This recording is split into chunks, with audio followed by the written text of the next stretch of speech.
Et salut à tous, c'est Riquet, bienvenue pour l'émission du 15 septembre. Le marché crypto toujours dans le rouge, on va voir un petit peu ce qu'il en est. On va voir s'il y a des possibilités de rebond ou si la chute continue. Enfin, on va dire, on n'en sait rien, mais on va établir tous les scénarios possibles pour pouvoir être prêt et ne pas se laisser surprendre et encore pire, se faire guider par les émotions.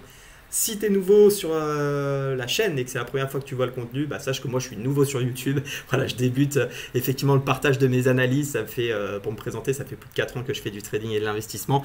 Et ça fait 2 ans et demi maintenant que je suis rentable. Donc j'ai souhaité partager effectivement mes analyses, quels sont les scénarios, les plans que je fais, comment j'arrive aujourd'hui à dégager aussi des revenus grâce au marché financier. Parce que oui, je le reconnais, j'ai mis 1 an et demi avant d'être rentable. C'est long, il faut être structuré, il y a de la psychologie, il y a des méthodes de travail à apprendre également et alors certains deviennent rentables bien plus rapidement. Moi j'ai pris mon temps, mais en tout cas aujourd'hui j'ai trouvé la stratégie qui me permet d'agir sans émotion, vraiment juste avec l'action des prix. Au maximum comme un robot, parce qu'on a toujours ce côté humain, on a des petites émotions qui nous chatouillent parfois et qui nous dévient des plans, mais l'objectif c'est vraiment d'avoir une stratégie rentable, structurée, claire, précise, qui nous permet d'agir à n'importe quel moment en fonction des scénarios qu'on a établis. Donc je te partage mes scénarios, sur YouTube je suis nouveau, je démarre comme tu peux probablement le voir sur ma chaîne, donc n'hésite pas à liker pour me soutenir, à t'abonner pour avoir la suite du contenu, je fais des émissions quotidiennes sur bien les crypto-monnaies et les différents actifs également du marché que je trade, puisque je trade en swing trading, le forex notamment et les actions et en scalping les indices américains. Donc voilà pour la présentation, abonne-toi, n'hésite pas à me dire ce que tu penses de ce contenu. Pour ce qui est de l'émission aujourd'hui, rentrons dans le vif du sujet. Oui, le marché crypto légèrement dans le rouge encore ce matin, rebond, pas rebond, on n'en sait rien. En tout cas à 5 h du matin, qu'est-ce qu'on a eu ? Le merge sur Ethereum qui est le changement, vous le savez pour ceux qui connaissent un petit peu le milieu de la crypto-monnaie, c'est le système de validation des transactions de Ethereum qui passe d'un système de Proof of Work à un système de Proof of Stake, notamment pour objectif de réduire les coûts énergiques, mais également d'accélérer et de faciliter, sécuriser encore mieux les transactions sur Ethereum. Je ferme la parenthèse, je ne suis pas un spécialiste du fondamental, mais en tout cas c'est intéressant que vous l'ayez à l'idée. Moi, ce que je voulais vous montrer, c'est tout d'abord pour démarrer, est-ce que c'est le bon moment d'investir long terme sur les crypto-monnaies et qu'est-ce que j'en pense à ce niveau-là? Alors, pour ma part, sachez que j'investis pas long terme sur les crypto-monnaies. Qu'est-ce que j'entends sur le long terme pour plusieurs années? Je n'achète pas du Bitcoin en me disant que je vais en garder pendant 10 ans. C'est pas ma stratégie. Je dis pas que c'est bien, je dis pas que c'est pas bien, je dis juste que c'est pas ma stratégie. Donc chacun voit ça comme il veut.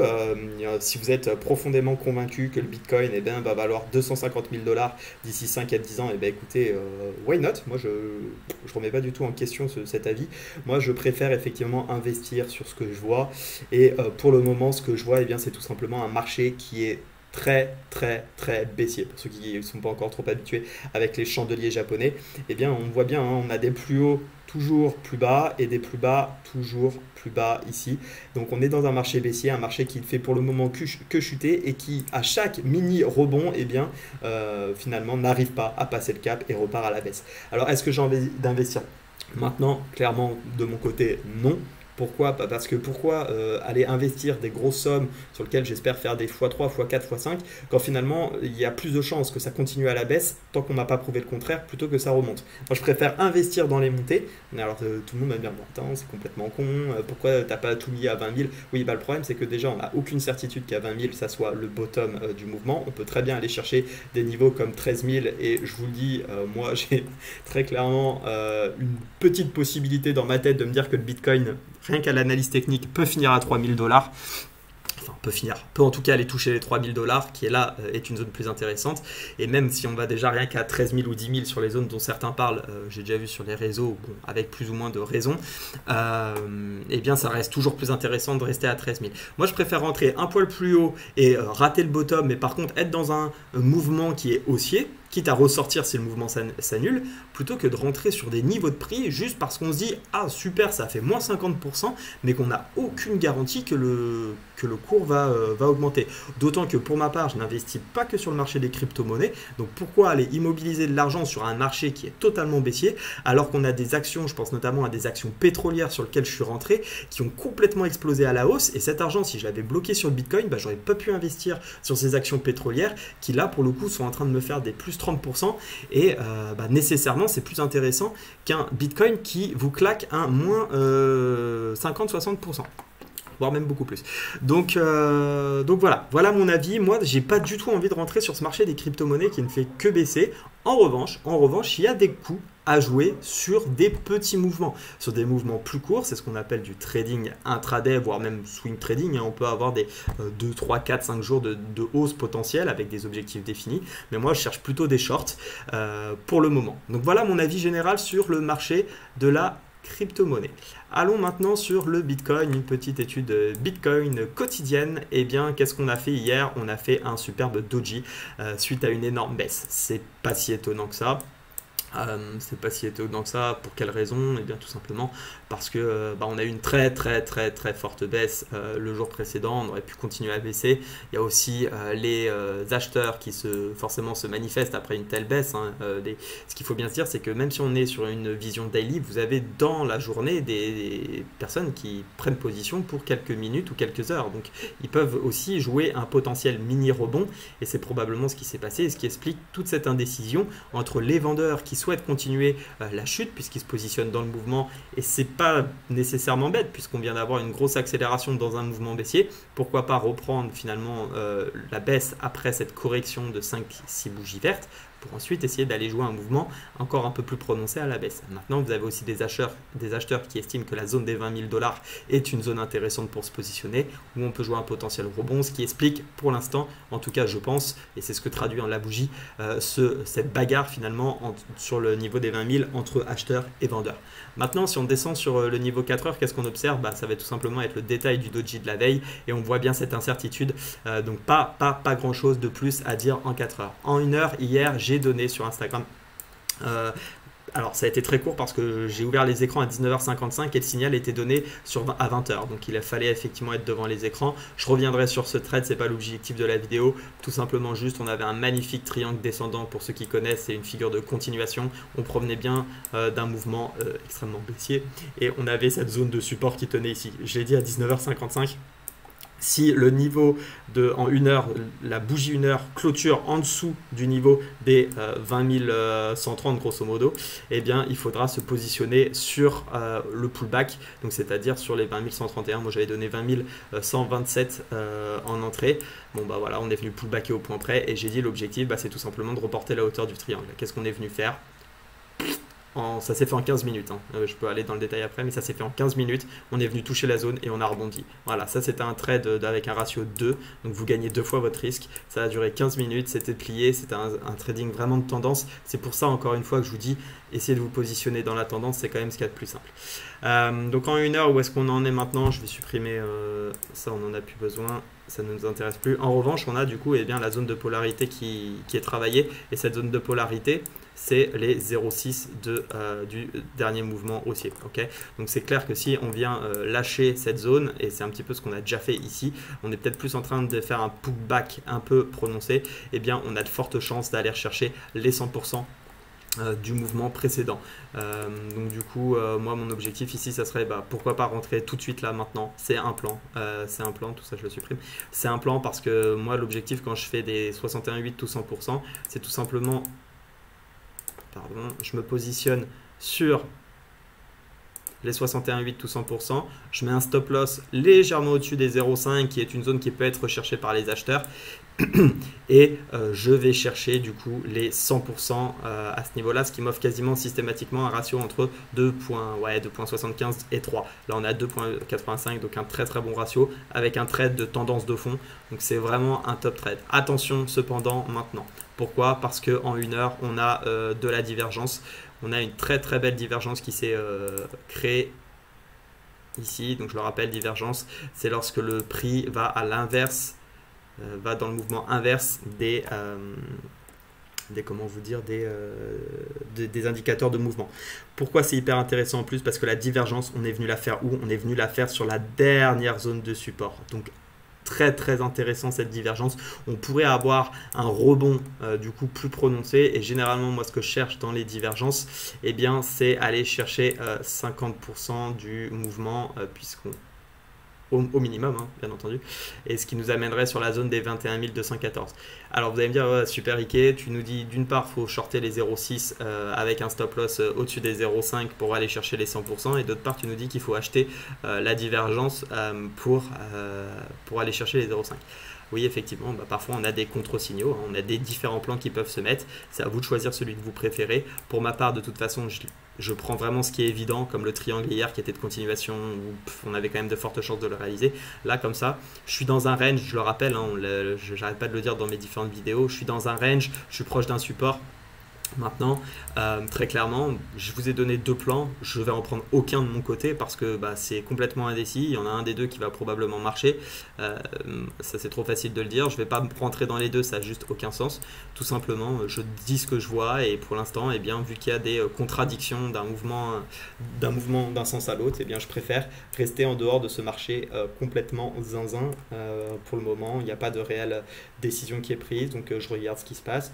C'est sûr que si on était amené ici à venir casser cette mini droite de tendance, on pourrait avoir ici une épaule tête-épaule inversée qui est une figure de retournement et donc qui renforcerait plutôt la divergence. Maintenant, si on vient casser ce niveau-là, eh bien, on a plus de chances d'aller chercher les 100%.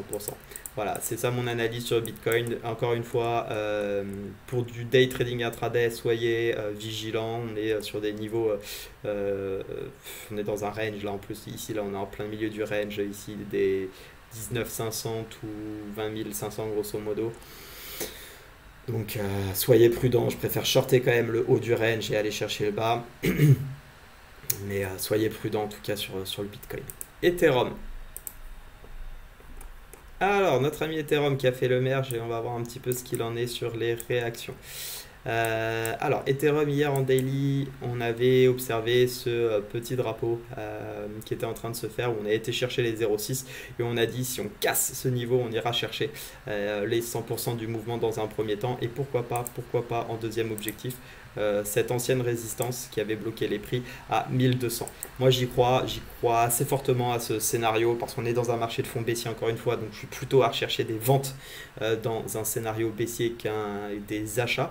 Je parle bien sur du trading moyen court terme, je ne parle pas pour faire de l'investissement sur 10 ans puisque je n'investis pas à la vente, mais en tout cas sur des mouvements relativement courts sur plusieurs jours, et bien pourquoi pas effectivement avoir ce scénario qui serait, j'attends la cassure ici franche, donc en journalier de ce drapeau, et puis essayer de me positionner sur un rebond aux alentours des 1559 avec un stop loss qui viendrait probablement se positionner au-dessus des 1661. On va l'affiner pour aller chercher le bas. Je ne vois pas pourquoi j'achèterais ici pour l'instant de l'Ethereum. J'ai aucun signal qui me dit vraiment que j'ai envie d'acheter de l'Ethereum. Enfin, j'ai des moyennes mobiles qui sont complètement plates, donc plutôt dans l'indécision, sachant qu'on vient d'un mouvement baissier. Moi, pour commencer à racheter de l'Ethereum, il faudrait qu'on vienne casser ici, d'une part, dans un premier temps, les niveaux des 2000, et qu'en plus, on passe de l'autre côté de cette droite de tendance qui, pour l'instant, tient les prix à la baisse.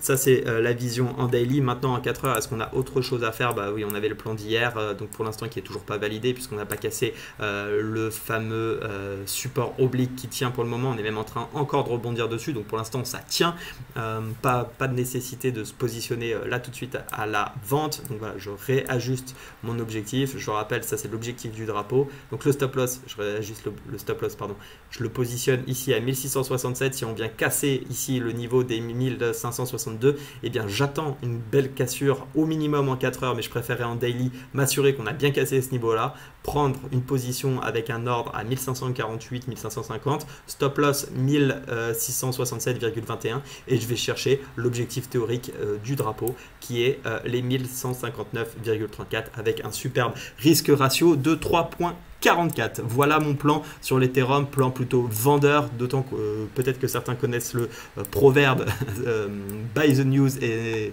non, buy the rumor et sell the news. C'est un petit peu ça. On a eu Ethereum qui a eu, ça y est, hein, la news est sortie du merge. Donc il a eu lieu. Il suffit qu'il y ait le moindre dysfonctionnement pour que ça soit, à mon avis, la catastrophe. Avec le contexte macro derrière, on pourrait avoir tout à fait un panic sell. Je regardais un petit peu sur les réseaux. Tout le monde se demande s'il faut acheter, conserver ces Ethereum. Parce que la problématique, c'est que personne n'a de stratégie. Vous pouvez, ou alors vous avez une stratégie à l'achat. Mais très honnêtement, j'échange avec des tonnes de personnes qui me disent blanc 3 mois avant et noir 3 mois après. Les gens n'ont pas de stratégie, ce qui fait que le moindre mouvement, et c'est pour ça que la crypto est aussi violente, c'est que le moindre mouvement entraîne soit du FOMO à la hausse, soit des panic sells terribles à la baisse. Et je pense que très honnêtement, le moindre bug sur le merge va entraîner une énorme chute de l'Ethereum, ou du moins un panic sell, parce que les gens vont dire ah mince, ça a bugué, je vends tous mes Ethereum, et ça serait pas impossible derrière qu'il y ait un rebond. Donc plutôt scénario baissier quand même de mon côté. Ceci ne n'est que mon avis et bien évidemment pas un conseil en investissement. Et puis enfin, on va faire deux petites nouvelles cryptos que j'ai jamais analysées. Le Nervos Network qui m'a été demandé en commentaire.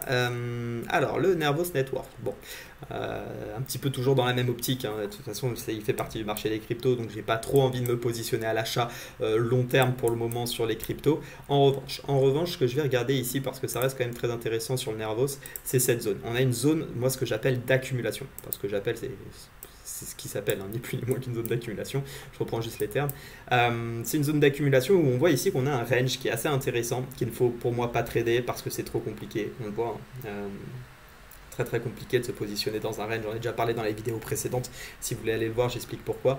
En revanche, si le prix tient ici les 0,02933, pourquoi pas commencer à se positionner à l'achat avec un stop loss très court qui nous permettrait potentiellement, je dis bien potentiellement, de prendre le bottom. Si jamais on va plus bas, sortez, ça peut descendre tellement plus bas. Protégez votre capital, c'est votre outil de travail, c'est votre outil d'investissement. Sans capital, vous ne ferez jamais de gain. Donc ne l'oubliez pas, le plus important, protéger son capital, couper au plus vite les pertes et laisser courir les gains. C'est vraiment le plus important dans une stratégie, notamment d'investissement, mais c'est aussi vrai sur le trading plus court terme. Et puis, si à l'inverse, on arrive à casser ce niveau-là en clôture, donc qu'est-ce que c'est le clôture? C'est vraiment quand le corps de la mèche finit au-dessus de ce niveau-là. Là, on voit bien, ça a cassé, mais ça n'a pas clôturé au-dessus. On a tout simplement un refus d'aller plus loin, peut-être un mouvement de pop and up, je n'en sais rien, une fake news ou quoi que ce soit, qui a entraîné les prix à la hausse et puis finalement on a réintégré. Donc méfiance quand même sur ces faux mouvements. Ne rentrez pas en FOMO, je vous l'ai déjà dit. Prenez des pullbacks comme je l'ai fait hier sur le triangle. Attendez que ça casse, ça valide la cassure. Il peut y avoir des fausses cassures, c'est vrai, mais ça diminue quand même le risque d'erreur. Et donc attendez les cassures et les retours sur le niveau. Ok, donc là on est bien... alors il n'a pas gardé le direct que j'ai mis. Hop. Je vais juste l'afficher. En 4 heures, voilà. Donc là on a le range, donc je vais vraiment attendre une sortie ici des niveaux du niveau 0,5 0,05 52,65 grosso modo. Alors après la question c'est qu'est-ce qu'on pourra viser, qu'est-ce que ça va être notre objectif. Alors l'objectif déjà ça va être dans un premier temps de reporter la hauteur du range. Ok, ça c'est un premier objectif théorique qu'on va pouvoir viser. Certains me demandent aussi, oui, mais pourquoi tu prends cet objectif, pourquoi pas un autre, qu'est-ce qui te garantit que ça va aller à ce prix-là? Alors, la première réponse, c'est que déjà, j'ai rien qui me garantit. Hein. Si j'étais garanti, je pense que tout le monde ferait la même chose. Ça serait de la magie et dans ce cas-là, tout le monde serait riche, etc., etc. Moi, ce que je joue, c'est des scénarios. C'est-à-dire que quand vous cassez un range, il y a de fortes probabilités que lorsqu'il est vraiment cassé, eh bien, on aille rechercher au moins la hauteur du range. C'est des statistiques. Vous avez des tonnes de livres qui expliquent les figures chartisme et les probabilités que vous avez sur chaque figure d'avoir du succès si vous répétez en fait ce type de scénario-là, par exemple, 1 million de fois.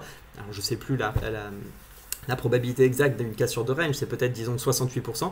Et bien si vous, sur 1 million de fois, vous prenez 68% de fois, enfin toutes les 68, je la refais, sur 1 million de fois, si vous prenez 68% du temps ce scénario-là, vous allez, enfin 100% du temps, vous allez gagner 68% du temps. Voilà, c'est le matin, c'est compliqué.